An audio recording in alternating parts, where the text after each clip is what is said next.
Hello guys, welcome back to the RSP के channel बजू भाई क्वेश्चनों की दुनिया। तो चलो बढ़ते हैं हमारे पहले सवाल की तरफ।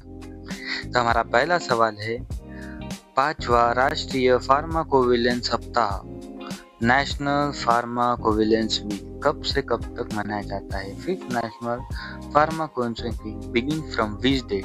तो ये चालू होता है 17 से 23 सितंबर के बीच में होगा। 17 से 23 सितंबर ये फार्माकोविजिलेंस वीक होगा। यह वीक हर साल सितंबर महीने में ही मनाया जाता है। कौन सा वीक? Pharmacovigilance week. इस वीक का उद्देश्य क्या है? इस वीक का उद्देश्य है मेडिसिन की सेफ्टी को बढ़ावा और उनके लिए एडवर्स ड्रग रिएक्शन की रिपोर्टिंग को बढ़ाना। ये कब चालू हुआ था? 2021 में इसकी शुरुआत हुई थी। फार्माकोविजिलेंस का मतलब क्या है? फार्माकोविजिलेंस का मतलब होता है मेडिसिन की सेफ्टी पर नजर रखना। तो गाइस, ये क्यों किया जाता है? क्योंकि ड्रग्स रिएक्शन के कारण, मेडिसिन के ड्रग रिएक्शन के कारण कई लोगों की मौत, इसके साइड इफेक्ट वगैरह के चक्कर में कई लोगों की मौत हो जाती है। इसलिए नेशनल फार्माकोविजिलेंस वीक मनाया जाता है। तो दूसरा सवाल है, वैज्ञानिक शिवराम बाबूराव खोजे जिनका 83 वर्ष की आयु में निधन हुआ है, उन्हें पद्मश्री कब मिला है? Scientist Shivram Baburao Phose was passed away at the age of 83, was awarded with the Padma Shri in which year? तो इसका जवाब है सी। 2003 में इनको पद्मश्री दिया गया था। 2003 में इनको पद्मश्री दिया गया था। वे भारत के न्यूक्लियर साइंटिस्ट थे जो कि न्यूक्लियर रिएक्टर के रिसर्च और डेवलपमेंट पर काम करते थे। और उनके अचीवमेंट्स की बात की जाए तो Indira Gandhi centre of atomic research के डायरेक्टर रह चुके हैं। वो भारत को इंटरनेशनल एटॉमिक एनर्जी एजेंसी में रिप्रेजेंट कर चुके हैं। ये इनकी अचीवमेंट्स थी। हमारे तीसरे सवाल की तरफ। हमारा तीसरा सवाल है, महिलाओं को स्वास्थ्य संबंधी जानकारी प्रदान करने के लिए सुमन सखी चैटबॉट किस राज्य में लॉन्च किया गया था? In which state has been the Suman Sakhi chatbot been launch to provide the woman with health care information? इसका जवाब है सी, मध्य प्रदेश, एमपी। इसका जवाब है सी, मध्य प्रदेश, एमपी। इस चैटबॉट का national health mission Madhya Pradesh के द्वारा डेवलप किया गया था। इस चैटबॉट का उद्देश्य वुमन को उनकी हेल्थ के बारे में जानकारी देना और एमपी में गवर्नमेंट हेल्थ स्कीम के बारे में जानकारी देना था। यह एक एआई बेस्ड डिजिटल चैटबॉट है। इसे व्हाट्सएप के द्वारा इजीली एक्सेस कर सकते हैं। इसमें वीमेंस अपनी हेल्थ से रिलेटेड सभी क्वेश्चन पूछ सकते हैं।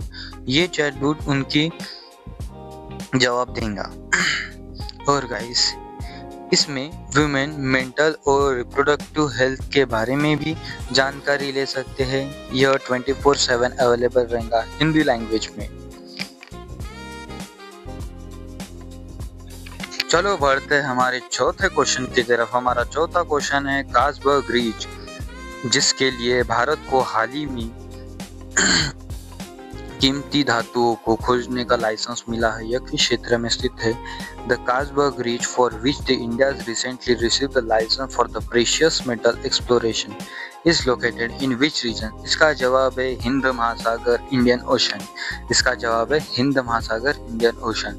भारत को इंटरनेशनल अथॉरिटी द्वारा 15 साल एक्सप्लोरेशन लाइसेंस दिया गया है, यानी परमिशन दी गई है 15 साल की। इसके तहत भारत कासबर्ग रीजन में प्रेशियस मेटल की खोज करेंगे। यह पहली बार है जब कासबर्ग रीजन में मेटल ऑक्साइड सल्फर के एक्सप्लोरेशन के लिए देश को लाइसेंस दिया गया है। भारत को यह लाइसेंस सिर्फ खोजने के लिए दिया गया है।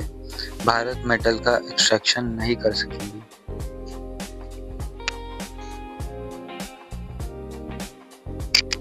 चलो बढ़ते हैं हमारे पांचवें सवाल की तरफ। गाइस, हमारा पांचवा सवाल, ग्लोबल डिजिटल नॉर्म रिपोर्ट 2025, जिसमें भारत की 38वीं रैंक है, यह किस संस्था द्वारा प्रकाशित किया गया है?